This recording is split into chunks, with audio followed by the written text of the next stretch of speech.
Vamos a tratar el caso de Aerodom, de esa lamentable situación que está ocurriendo, yo entiendo que en perjuicio del pueblo dominicano con la renegociación del contrato. El presidente Abinader lo anunció como un logro. Sin embargo, nosotros hemos analizado eso, tanto de los integrantes de este panel como muchas personas, figuras públicas, políticas. Y hoy tenemos a dos invitados que van a tratar el tema. Uno de primera mano que está ahora mismo en el Congreso y otra persona bien capacitada que entiendo que nos van a arrojar luz sobre la situación que se está viviendo con este tema. Hablamos de José Horacio Rodríguez, diputado por el Distrito Nacional, vicepresidente de Opción Democrática, y Juan Ariel Jiménez, economista, profesor y miembro del Comité Político del PLD. Le damos la bienvenida. ¿Cómo están ustedes? Bien, yo creo que Juan Ariel además es vicepresidente del PLD. Así que, se me quedó esa. Exacto. Se me quedó esa. A mí me gustaría, iniciando ya del punto de vista, tú como economista, Juan Ariel, que nos hagas un análisis de este tema que nosotros también hemos analizado, pero sin esa expertise que tú tienes. ¿Cómo tú lo ves? ¿Qué tú entiendes que debemos de prestarle atención nosotros como simples ciudadanos? Señores, buenos días. Quizás iniciando felicitándoles por el trabajo que realizan. De verdad que yo creo que una democracia sana necesita de contrapeso y ustedes hacen una importante labor de contrapeso. Gracias. Y como lo digo, aun cuando les toque darme a mí, eso es necesario. Hay que saber que eso es democracia. Puede contar con eso. Sí. Eso es así, señores. Puedes estar seguro. Y yo creo que nada mejor para un funcionario que el miedo al escándalo. Contrato de Aerodom. Yo quisiera empezar quizás por el final. Yo voy a pedir a alguno de ustedes que me lea esa cifra que está ahí, donde el mismo anexo, ¿quién me puede leer esta cifra? Yo quisiera que me lea esa cifra donde dice valor presente neto de los ingresos para el Estado. Esto es lo que la firma contratada para hacer una valoración del contrato estima que la extensión a 2060 de ese contrato vale. ¿Qué número dice ahí? Bueno, aquí tenemos 2050, 1397 y luego tenemos 1006. Extensión hasta el 2060, 1925 y luego en la otra columna 1427. Estamos hablando de que la empresa que contrató el gobierno, la empresa ALG, empresa española especializada en aeropuertos. Indra. Exactamente, Indra ALG.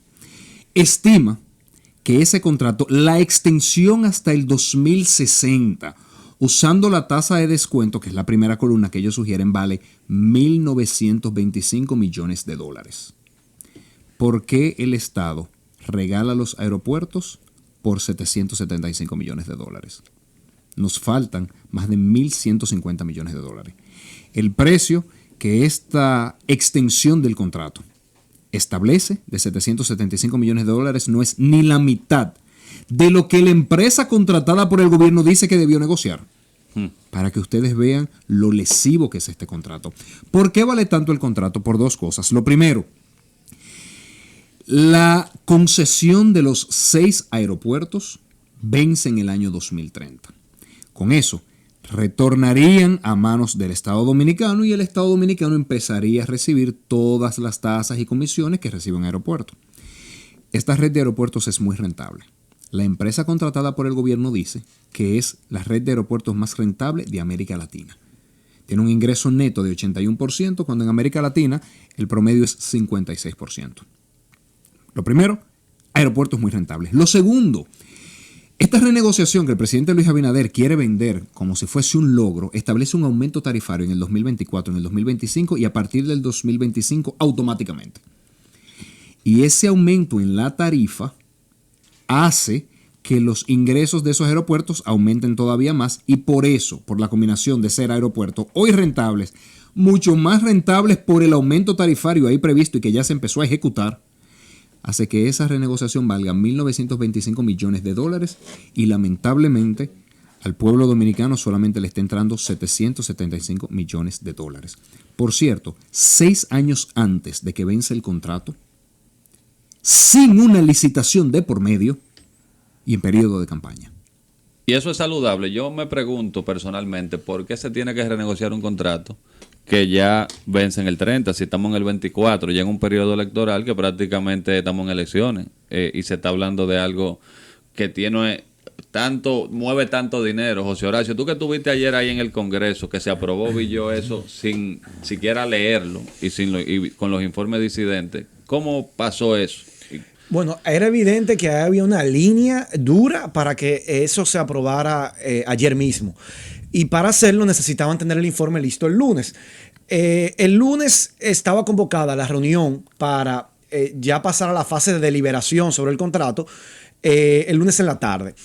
Y en esa reunión en la que yo participé, no soy miembro de la comisión, pero como diputado tengo derecho a ir y también tengo voz, se hicieron varias solicitudes. Entre ellas, nosotros solicitamos que nosotros hiciéramos una evaluación del modelo financiero que se había tomado en cuenta. ¿Por qué? Porque el modelo financiero es que te permite ver las previsiones para que te permiten garantizar el equilibrio económico.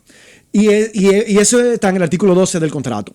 El equilibrio económico es la garantía de que el negocio va a ser rentable para la concesionaria, es decir, para Aerodom, para la empresa Vinci, que administra Aerodom.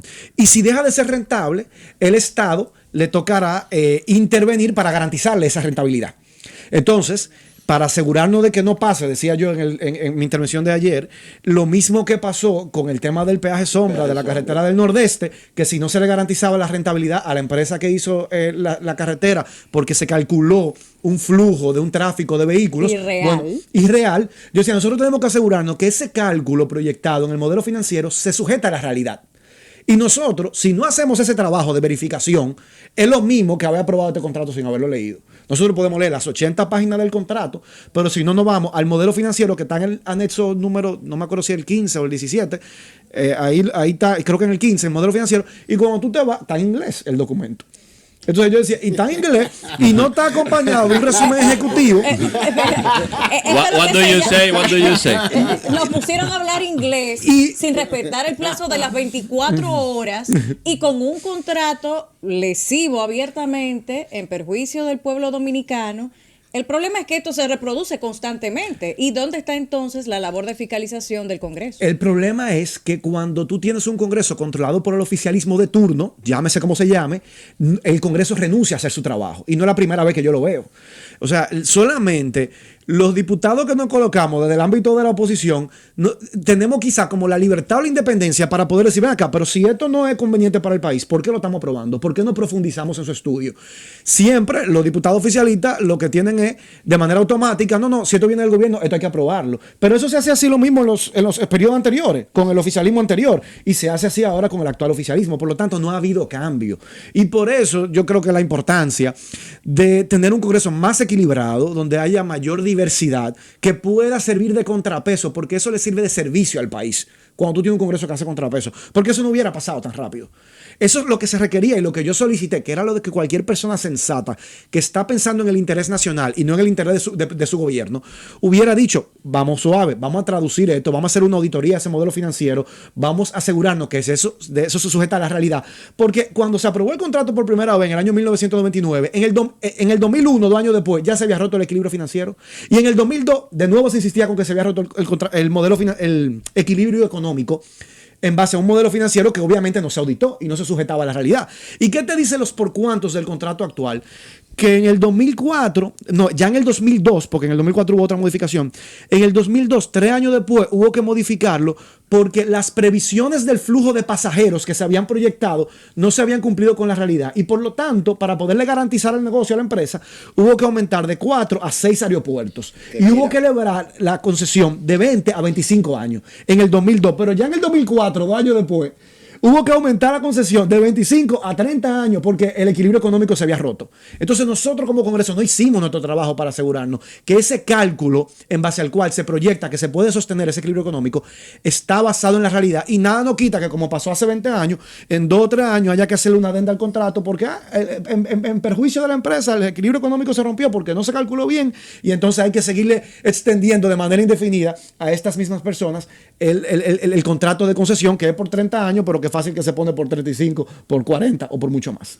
Lo que yo no entiendo es por qué se está renegociando un contrato a 7 años de su momento de expiración, ¿verdad? De renovación, y de un periodo que el actual presidente no va a poder ser presidente ni va a serlo por orden constitucional.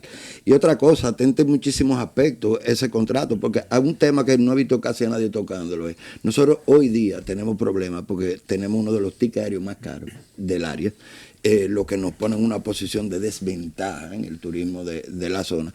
Más sin embargo, hay aumentos estipulados en las tarifas aéreas. Entonces yo digo, o sea, ¿cómo que están pensando? Cuando en teoría el buque insignia, la principal industria de nosotros, es el turismo. Sí, y añadir algo. Este gobierno puede hacer esa renegociación anticipada del contrato porque pasaron una ley que lo faculta a renegociar hacia atrás. La ley 6623, que por cierto, José Horacio, fue aprobado en un espacio de 2 meses en el Congreso. Menos. Son de estas leyes express. Menos de 2 meses.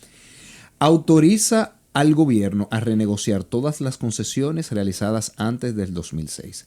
La oposición, en la necesaria labor de contrapeso, requirió, díganme, el listado de concesiones anteriores. ¿De qué estamos hablando? No lo enviaron. No lo enviaron. Entonces se hacen un traje a la medida con esta ley 6623, y le digo algo, a los 5 días anuncian la renegociación del contrato de Aerodón. Entonces Juan Ariel Jiménez está estableciendo que hay un blindaje puro y duro para futuro. Sí, bueno, y de vista inmediato. Yo lo dije en el artículo que publiqué ayer, me parece cuestionable en lo jurídico, indecente en lo financiero. ¿Cómo se realiza una renegociación 7 años antes en un periodo electoral para que entre esa cantidad de dinero en los meses de campaña? Todo contrato con el más mínimo de decencia que requiere un país, establecería, miren, cada año den un porcentaje de los ingresos. El gobierno que esté 2028, 2032, 32, 36, 36, 40, el que sea, ustedes le dan lo suyo. Pero no. Aquí dénmelo todo ahora que lo necesito para campaña. Entonces la verdad es que ese costo de la prisa, porque necesitan el dinero para campaña, le está saliendo al Estado al menos en 1.150 millones de dólares. Según lo establece el mismo contrato que mandan al Congreso. Porque esto que está aquí, que yo les tengo, es el contrato que manda al Congreso. Eso que yo pedí al amigo leer es un anexo que se le manda al Congreso. Pero les voy a decir más. En la carta del presidente Luis Abinader, segundo párrafo, dice que este es el primero de muchos, que viene una lista de renegociaciones. Leo textual. Este importante logro en beneficio de nuestro país forma parte de la decisión del Poder Ejecutivo de llevar a cabo la renegociación de diversos contratos. Alias estructura institucionalizada. El logro de la empresa, y perdón. Y del gobierno que tiene dinero para su reelección. Oigan esto, a través de fórmulas nuevas que nos permitan mejores condiciones y conseguir mayores beneficios. La verdad es que al menos la forma hay que guardarla. No solamente están estafando al pueblo dominicano con más de 1.150 millones de dólares a través de una ley hecha a la medida en menos de 2 meses, con un contrato que lo están pasando en cuestión de horas en el Congreso, violando los reglamentos, en un periodo electoral. Entonces, lo mucho hasta Dios lo ve. Y aquí se están pasando. Bueno, de hecho... Déjame ponerte en el siguiente escenario. Tú sabes que el personal que administra y regentea y opera esos 6 aeropuertos desde hace más de 15 años es dominicano. Tú sabes que la actual gerente de Aerodón, que es Mónica Infante, es dominicana. Una estrella, por cierto, excelente profesional. Para que sepan, sí, claro. Una estrella de la universidad. Sí. Entonces yo ahora te haría la siguiente pregunta. Si el personal que opera es dominicano, si el que tiene el control, que gerentea los aeropuertos es dominicano, ¿por qué nosotros necesitamos a los franceses? Yo les digo más. Pueden ser franceses, egipcios, coreanos. Se hace una licitación. Porque solo a través de una licitación cada empresa dice cuánto le puede aportar al Estado dominicano. Yo les voy a poner un ejemplo. En un momento se hizo una licitación de concesión de aeropuertos en Río, en Brasil. La empresa ganadora ofertó 5 veces el monto de la empresa menor. ¿Por qué? Porque la empresa ganadora dijo, mira, yo voy a hacer este tipo de inversiones que me van a permitir reducir los gastos. Yo tengo una tecnología distinta que me reduce el precio de la construcción. Eso es lo que genera la competencia. Pero aquí no.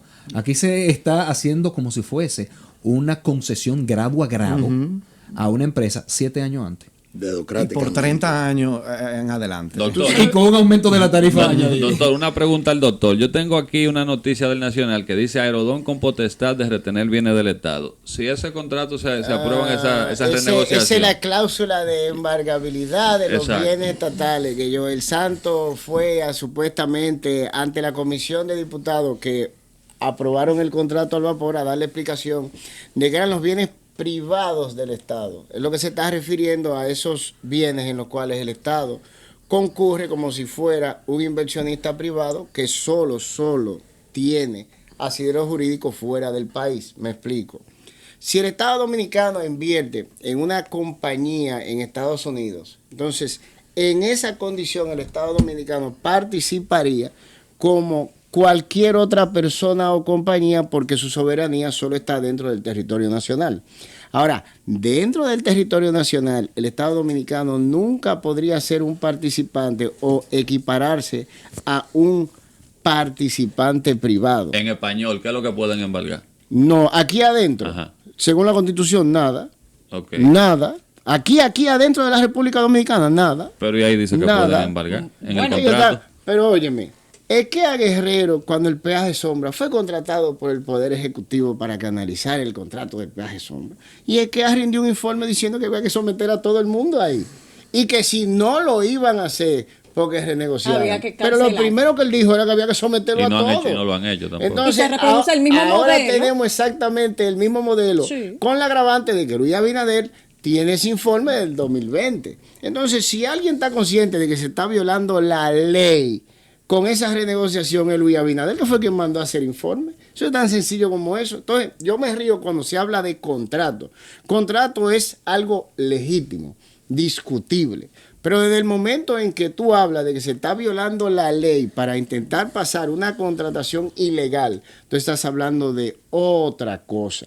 Y no estamos hablando con desconocimiento de causa. Estamos hablando de que el informe lo pagaron ellos en el 2020. Y ellos tienen el informe. Bueno, En resumen, el Estado vende sueño y el pueblo compra pesadilla. Con Exactamente. respecto a lo que planteaba José Horacio y la aprobación que sucedió ayer, es importante entender algo, porque entre forma y fondo a veces nos distraemos. El punto. El fondo está claro que tiene una serie de elementos que son ilegales, ilegítimos. La ilegitimidad en torno también al marco referencial que debe de haber en cuanto a ética gubernamental específicamente, y la ilegalidad evidentemente demostrada. Ahora bien, ¿qué pasa en el caso de que se aprueben contratos de ese tipo, abiertamente lesivos en contra de los intereses nacionales, y que se vulnere el procedimiento mismo para aprobarlo, donde no se respetaron, por ejemplo, entre otras tantas, las 24 horas reglamentarias para que los legisladores que tienen el compromiso de aprobar lean lo que están aprobando? Aquí no hay inteligencia artificial que valga. Nulo. ¿Qué se Nulo. hace en ese caso? Yo quería Nulo. preguntarte Nulo. también, José Horacio, que, o sea, ¿para qué se hace el teatro de las vistas públicas? Porque yo vi muchas figuras de la sociedad civil argumentando con base, objetando dicho contrato, entre ellos Remberto, que estuvo presente. Y más, sin embargo, ayer yo vi tu participación, cuando tú fue bastante acalorada, ¿verdad? Donde se ignora 100% lo de la vista pública. Entonces eso también es un teatro. ¿Para qué se hace? Se usa para legitimar ante los ojos, ¿verdad?, de la sociedad. Pero lo cierto es que no sirvió ese intento de legitimación. Fue un intento de legitimación frustrado, sobre todo cuando luego cuando viene este atropello posterior. Y eso es algo a lo que el Congreso ha venido estando acostumbrado por muchos años. A mí me sorprendió muchísimo ver que ese artículo 85 del reglamento, que nos da el derecho a los diputados de tener un día de por medio para votar algo que se va a conocer, la documentación a mano, Y que para compromete al debatirla. Estado y al pueblo. La mayoría de los diputados no lo conocían y además no lo exigían. Y es frecuente las veces donde algo se pone en agenda el mismo día y ese mismo día se aprueba y nadie lo invoca. Y cuando yo comencé como a invocarlo, fue cuando se comenzó a someter entonces a votación como una formalidad. Y muchas A veces... ti te pasó que tuviste que admitirlo públicamente también. No, no es la primera vez. Yo tengo tiempo luchando contra eso, generando conciencia entre los demás colegas de que nos demos ese tiempo y que no renunciemos a ese derecho que tenemos. Porque el reglamento en eso es sabio. Para poder renunciar a ese derecho de un día de por medio, se necesita 2/3 partes de lo presente. Con una mayoría simple no lo pueden hacer. ¿Dónde estuvo la votación? Entonces, la votación no se hizo. ¿Por qué? Porque si se hubiera hecho, la oposición teníamos los votos suficientes para bloquearlo y tenían que darnos el plazo correspondiente. Y por eso, astutamente, no se sometió a votación. Astutamente, pero también yo lo describí como un tigueraje, porque tú no puedes obviar el reglamento de esa manera. Y si lo hace, eso debe tener consecuencias. Pero también contando con un contrato que no se había aprobado. Ilegal. Pero que antes de que pasara el tema de la aprobación, porque la aprobación fue ayer, pero ya se contaba con lo que decía el contrato antes de aprobar. Sí, y yo comencé diciendo, todo con relación a este contrato se hizo mal. Desde el inicio, Juan Ari lo decía, se tuvo que aprobar una ley hecha a la medida para la posibilidad de hacer este contrato. Y a los 5 días de aprobar esa ley, donde yo ahí en el hemiciclo decía, yo subí ese video en Twitter, yo decía, ¿para qué? ¿Qué es lo que se quiere? ¿Qué es lo que hay detrás? Transparente en lo que hay con esta ley. Porque nosotros estamos aquí dándole un cheque en blanco al gobierno de permitir negociar acuerdos y nosotros sabemos qué es lo que se está negociando. A los 5 días el presidente nos dio la respuesta, porque a los 5 días hizo una rueda de prensa anunciando esta renegociación. Pero eso es una falta de respeto al Congreso. Porque eso se debió haber transparentado antes y no que a posterioridad nosotros nos enteremos que era lo que se buscaba con que esa hicieron ley. el traje Sí. y luego Un traje le hecho a dijeron, la por medida. cierto, este es el cuerpo que va a vestirlo. Exactamente. Y vienen más. Y vienen más. Exactamente. Señores, lamentablemente, ustedes saben que el tiempo en radio es corto. Le damos las gracias por estar aquí con nosotros. Esperamos darle seguimiento a este caso y vienen mucho más. Entonces va a haber mucho hilo por donde cortar.